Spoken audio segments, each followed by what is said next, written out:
Facebook, যেটা আমাদের কাছে সবচেয়ে বেশি পরিচিত নাম। পৃথিবীতে খুব কম সংখ্যক লোকই আছে যে ফেসবুক ইউজ করে না। ফেসবুক জিনিসটা যেন সবার সাথে মিশে গেছে। ফেসবুক ব্যবহার করে অনেকেই তার কেরিয়ার গড়ে তুলেছে, অনেকে তার দৈনন্দিন কাজে ব্যবহার করছে ফেসবুক। কিন্তু ফেসবুকটা অনেকের কাছে নেশা হয়ে যাচ্ছে। অনেকে হয়তো একদিন না খেয়ে থাকতে পারবে, কিন্তু ফেসবুক ছাড়া একদিনও থাকতে পারবে না। এই ফেসবুক নেশার প্রভাব কিন্তু সবার উপর পড়েছে। আজকে আমি দেখাবো ফেসবুকের সব ক্ষতিকর দিক, যেগুলো আমাদের অজান্তে অনেক ক্ষতি করে যাচ্ছে, যা আমরা কখনোই বুঝতে পারিনি। ফেসবুকের প্রতিষ্ঠাতা মার্ক জুকারবার্গ, তিনি 2004 সালের 4 ফেব্রুয়ারি তৈরি করেন ফেসবুক। কিন্তু তখন তার নাম ফেসবুক না রেখে facebook.com রাখা হয় এবং ডিসেম্বরে তার ব্যবহারকারীর সংখ্যা দাঁড়ায় 10 লাখ। 2005 সালে তার নাম চেঞ্জ করে রাখা হয় শুধু ফেসবুক এবং 2005 সালের ডিসেম্বরের দিকে তার ব্যবহারকারীর সংখ্যা দাঁড়ায় প্রায় 55 লাখ এবং 2006 সালে ফেসবুক ব্যবহারকারীর সংখ্যা প্রায় 1,20 লাখের মতো। এভাবে বাড়তে বাড়তে বর্তমানে ফেসবুক ব্যবহারকারীর সংখ্যা দাঁড়ায় 2.93 বিলিয়নে। এখন আপনি মোটামুটি কল্পনা করতে পারবেন যে এর ব্যবহারকারীর সংখ্যা দিন দিন কত বাড়ছে। ফেসবুকের মেন আয়ের উৎস হলো বিজ্ঞাপন।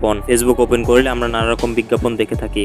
কখনো কি খেয়াল করে দেখেছেন, আমাদের যে জিনিসটা প্রয়োজন সেই জিনিসটার বিজ্ঞাপন আমাদের কাছে চলে আসে? কিন্তু সেটা কিভাবে সম্ভব? এখন আসি আসল কথায়, ফেসবুক কিভাবে আমাদেরকে ইউজ করছে। একটা উদাহরণ দিয়ে বলি, আপনি গুগলে গেলেন, নতুন ফোন প্রয়োজন, আপনি সেই ফোনের ডিটেলস গুগলে সার্চ করলেন এবং ওই ফোনের সাথে সাথে আরো অনেকগুলো ফোনের ডিটেলস গুগলে সার্চ করলেন। এখন যদি আপনি ফেসবুক ওপেন করেন, তাহলে আপনার ফোনের সকল বিজ্ঞাপন পাবেন। আপনার নিউজ ফিডে যতই আপনি স্ক্রল ডাউন করবেন, ততই আপনার সামনে ফোনের বিজ্ঞাপন চলে আসবে। কিন্তু এটা কিভাবে সম্ভব? এটার কারণ হলো ফেসবুক আপনার সকল মুভমেন্ট ফলো করছে। আপনার অজান্তেই আপনার পার্সোনাল ডাটার অ্যাক্সেস নিয়ে থাকে ফেসবুক। এজন্যই আপনার যে জিনিসটা প্রয়োজন সেই জিনিসটার বিজ্ঞাপন আপনার সামনে চলে আসে। ফেসবুক অ্যালগরিদম এমন ভাবে কাজ করে যে আপনার যে জিনিসটারই প্রয়োজন সেই জিনিসটারই আপনার নিউজ ফিডে পাঠানো। এখন কথা হলো, আপনার কোনো জিনিসের প্রয়োজন কিন্তু আপনি গুগলে তা সার্চ করেননি, এমনকি অনলাইনে কোনো প্ল্যাটফর্মে ওই জিনিসটার কোনো নাম উল্লেখ করেননি, তারপরও ফেসবুকে আপনার ওই প্রয়োজনীয় জিনিসটাই সামনে আসে। কিন্তু কিভাবে? ফেসবুকের এক আপডেটের মাধ্যমে ফেসবুক আপনার ফোনের কলের সকল অ্যাক্সেস পায়। এজন্য আপনি যদি ওই বিষয় নিয়ে কারোর সাথে কথা বলেন, তাহলেও সেই বিষয়টি আপনার সামনে চলে আসবে। কিন্তু এই বিষয়টি আসলে কতটুকু সত্য তা এখন পর্যন্ত জানা যায়নি। কিন্তু আপনি যদি মেসেঞ্জারে ওই বিষয় নিয়ে কারোর সাথে কথা বলেন, তাহলে ওই বিষয়ের বিজ্ঞাপন আপনার সামনে চলে আসবে। এর মানে এটা বোঝা যাচ্ছে ফেসবুক আপনার মেসেঞ্জারে সবকিছু দেখছে।